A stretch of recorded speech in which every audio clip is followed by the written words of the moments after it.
Hey guys, it's me, Dwana, coming back with another video.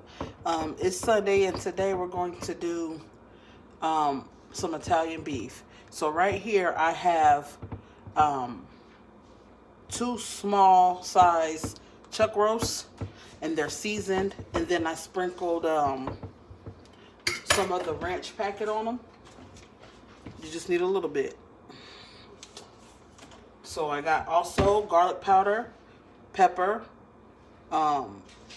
food enhancer on there, and that's about all you need because there's going to be a lot of salt in this from the Italian beef packet. Okay, so you need to preheat your crock pot for about 10 minutes with nothing in it and put it on high. And I know they say not to do that, but for my recipe I do. Okay, and now I have 1.5 packs of this Italian beef mixed it turns it into au jus once the beef juice cooks out.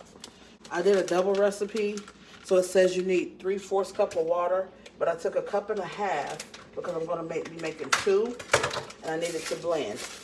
And so I'm going to mix this and the other half with 1.5 cups of water. Sorry.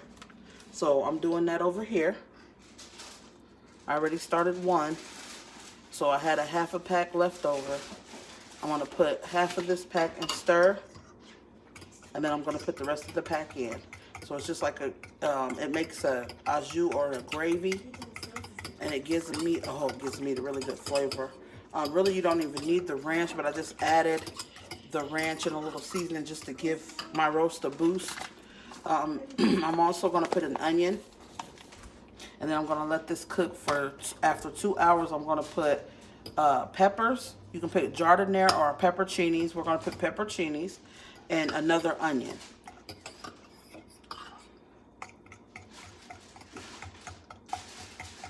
Okay, so that's all stirred up. You'll feel crusty pieces at the bottom. Now I got this Italian beef mix at my local meat store, and they have a bunch of different kinds of starter. Okay, so we got that done.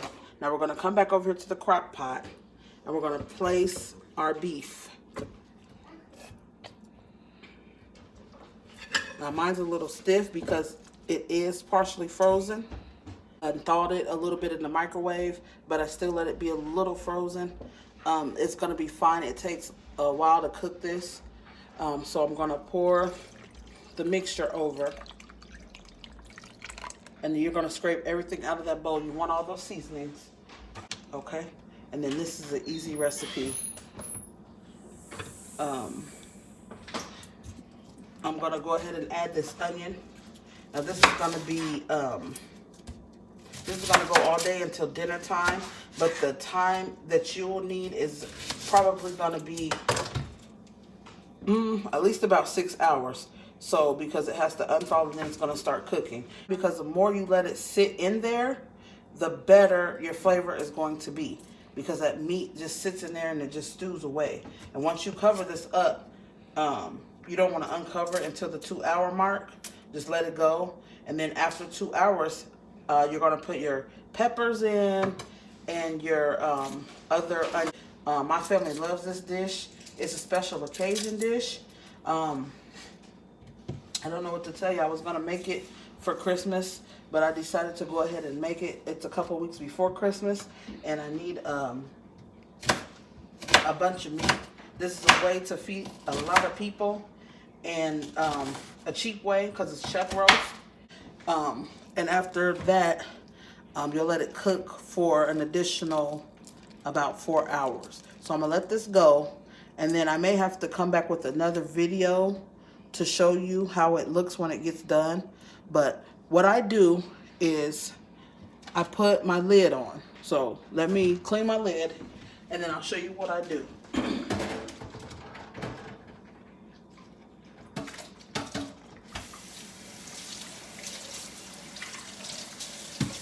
And then I want this to stew down without that much air in it.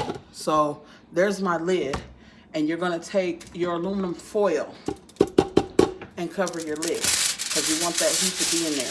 Both cooking times The shiny side down, the shiny side up is what we're going to do. So we're going to tear that piece off. And I'm going to just seal this. It's going to be hot because it's already on high. But you want to make sure you have a good seal on your meat the entire time. Okay, guys, it's about 2 hours later. And I'm going to uncover the crock pot with the foil. Okay, so the heat was trapped in there. See what we have going on? So I'm going to go ahead and move the meat around.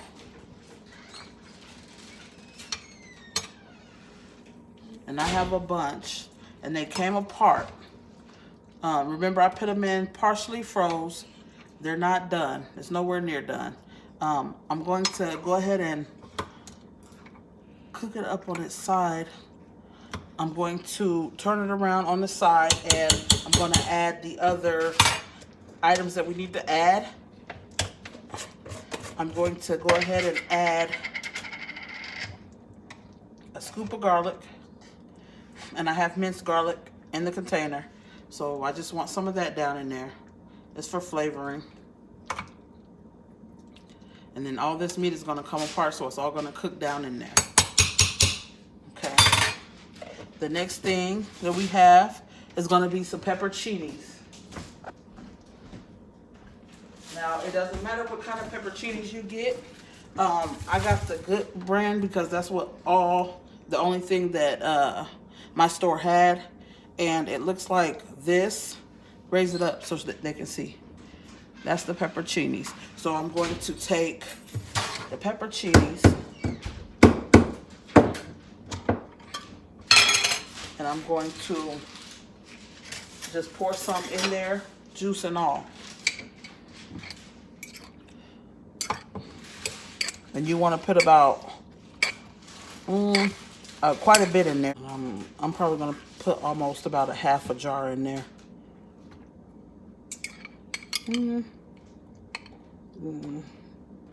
Maybe a little less. And I'm going to go in with some of that salt, some of that vinegary sauce out of the pepperoncinis. Okay. And then let them see how much I used. I used about that much. Okay. And then we're going to go in and add another onion. I know we added one. If you don't want to add another one, you don't have to. We like ours, the onion, to cook down, and we like to have a lot of them. So I want kind of like a fresh onion taste. Cut this onion up like this. Can you let them see how I'm doing the onion? Oh, you want me to just... Okay. I got some of the outside layer on still. So I'm going to get that off. And then, see, I have these pieces like this. Go ahead. And I'm going to just lay a whole nother onion across there. I need another crock pot. But I'm not going to worry about it right now. And then I have the other piece of that onion. And we'll cover this back up, and then I'll come back and show you how we put them in, make them into sandwiches. This beef is also good if you have a big gathering for the holidays or whatever, potluck, the park. If you have a little venue that you can plug up the crock pot at, and then you can get there early and just prep it or cook it halfway at home. And so when you get the onions and the pepperoncinis in there, you're going to go ahead and go in there. Have my daughter widen the frame. And then you're going to just, and it's overflowing like that because the meat's turned over. So what I want to do is I want all that to cook down in there. So I'm going to just lift the meat just a little bit. And then that, you'll see, that's going to give it a wonderful taste. I'm going to go ahead and put most of the onion and pepperoncini down in there. And then when the meat falls apart and breaks all apart, it's going to, get added. The vegetables are going to add with the meat. And then you scoop it up and put it on your sandwich and dip your sandwich. So good. So we'll come back when it's time. But for right now, we're going to cover this back up. Let me show you how I do it, just in case. So I cover it up as good as I can, and then I go back with my foil and I keep it on. Now, you want to keep this on after you do all this. You're going to keep this on for about another 4 hours. Okay, guys, it's me. I'm back, and I'm going to get ready to start serving. It's been 6 hours. Let's see what we have. Okay, we have some au jus and some meat that has cooked all the way down. Remember how much we started with, and then see with me forking it, how it's coming off easy. So ideally you want it to cook all the way down, but we had a frozen meat, so it's just a little bit firm, but not really too firm. So what I'm going to do is just take 2 forks. I've had one in here already, and then just kind of pick the meat apart, so when they go to make their sandwiches, see, yeah, it's tender. And then if you have any of the caps to the peppers coming off, you just want to grab them and take them out.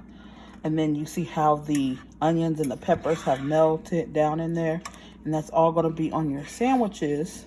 See the onions, everything's melted down so good. And then this is your au jus. This is still pretty thick. I did have some of the juice cook out and come out of the pot, and I had to wipe the counter up, but this is thick enough for me, because when we make our sandwiches, we like to take the whole piece of bread and dip it down in there. And I like mine to kind of stick to it. I don't want it to be watery. I like it to stick to the meat and to the outside of the bun. And so I'm going to sit here and pick this off for just a moment. And any big fat pieces like that, if you eat fat, fine. I try to get rid of most of all the fat and take it out, just because my family doesn't care for it. Look at how it cooked down. Look at those pepperoncinis. That's good. Now, if you were going to make this for Christmas, I would say cook it the night before up into the morning. And what the goal is just to have all this meat come apart and be able to stir it with the fork, and it just fall apart. But like, we'll have a little bit of a bite to it this time. It doesn't really matter. It's time for me to serve dinner, because my kids have school tomorrow. So let me take a taste off the side. Oh yeah, oh yeah, that's awesome. Okay, so what I have is these small steak rolls. It says French steak rolls. Excuse me. And they said that there's 24 in here. Now, I got this huge pack of steak rolls from Walmart, but I'm sure you can get them at your deli. At any grocery store should have these. You want them kind of hard, because they stand up to the juice. Even if you don't dip yours, the juice will still come through. We also use more pepperoncinis, or any kind of hot pepper or sweet pepper. So we usually use jardiniere. This is jalapenos, and it's kind of pickled. And then I have this here American cheese. So we like it extra dipped with hot peppers and American cheese on it. I don't really eat cheese, but my family does. And that's about it. I'm gonna plate this up and I'll be right back. Here's my plate. And I didn't have cheese on mine, but there's how the dip sandwich is. Italian beef with pepperoncinis, pasta salad, and a few chips. Thanks for watching, you guys. See you next time. Bye.